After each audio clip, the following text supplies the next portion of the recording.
props where they're due. I am not the first person to do a glitchless 4 Kings one-shot without Fire Surge. In fact, I was alerted to the fact that this was even possible due to a video from a YouTuber called Abyss, so go show them some love. With that said, let me talk you through my personal strats to get this kill. I set a timer on my phone for 1 minute 55 seconds, and activated it when the King's health bar appeared. This timing is important because this is how long it takes the 4th King to spawn in, and that bloodstain you can see in the background isn't random. I died there deliberately to leave it as a marker, as it's the exact spot he spawns at. By keeping it in sight and avoiding the other King's attacks, and then, with 30 seconds left on the timer, making my way towards it, with a little luck, I could make the 3 existing Kings converge on me at around the same time the 4th one spawns in, giving me the maximum chance of getting the hits I needed. I can't tell you how much pain I went through to strategize and execute this. I can show you though.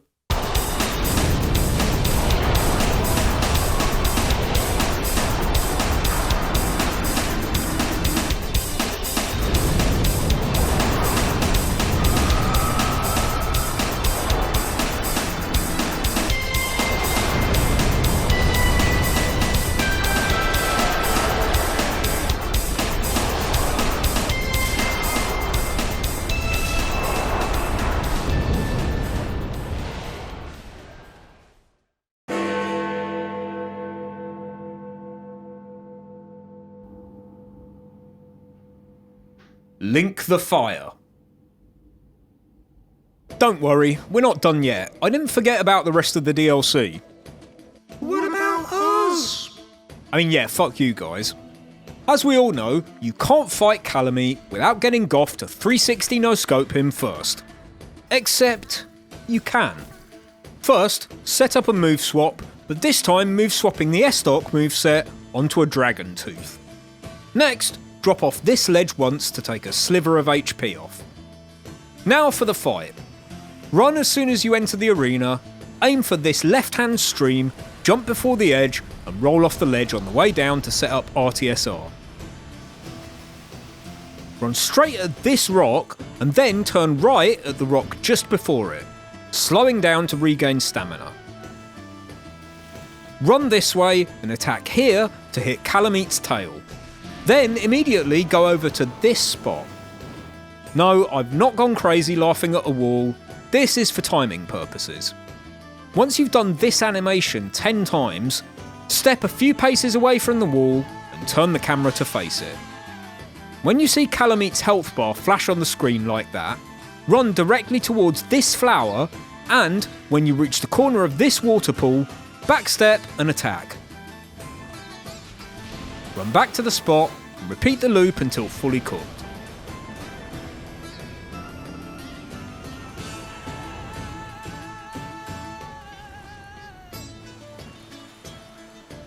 Lovely stuff. The most interesting part of this is that now Goth has unique dialogue to reflect the fact you killed Calamite before meeting him, which is cool. It's an undeniable fact that Dark Souls is a very difficult game. So difficult, in fact, that when enemies hit you, it reduces your health. How utterly unfair. And not many bosses hit harder than the ultimate Chad, Artorias. So let's redress that balance a little, shall we? Let me see. Okay, 1 second. Almost. There we go. That's much better. Now I won't ever run out of invigorating piss juice. I popped my big boy pants on, made sure Iron Flesh was attuned, and here, just for you, is the most brainless Artorias fight possible.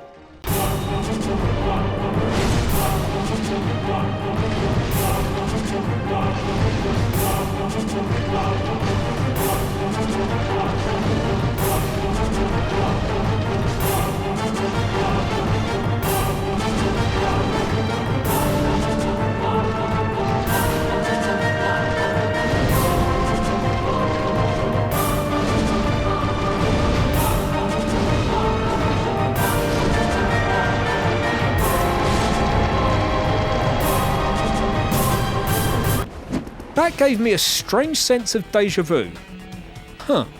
Time to finish this. I popped the Lord Souls into the ramen, backstabbed my way through the kiln of the first flame, and prepared myself to dance the Gwyn Fandango.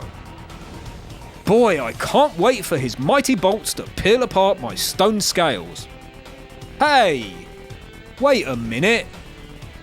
Where's the miracle build, old man? I feel cheated. I'm out of here.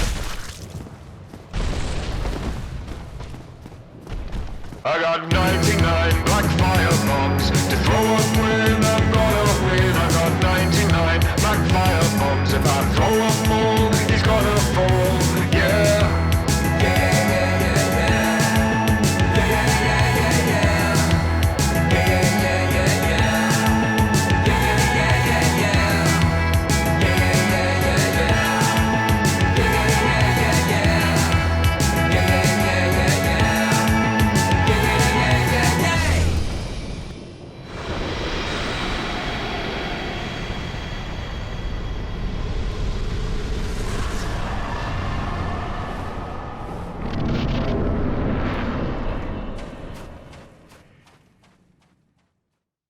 With Gwyn obliterated, I set myself on fire, that's a DS2 reference, and I had completed Dark Souls Remastered in a perfectly normal way.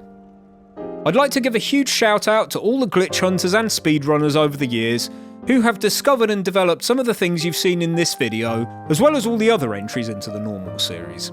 And, of course, I'm a consummate professional who can do everything here first try, so there definitely won't be some kind of blooper reel to end the video. Oh.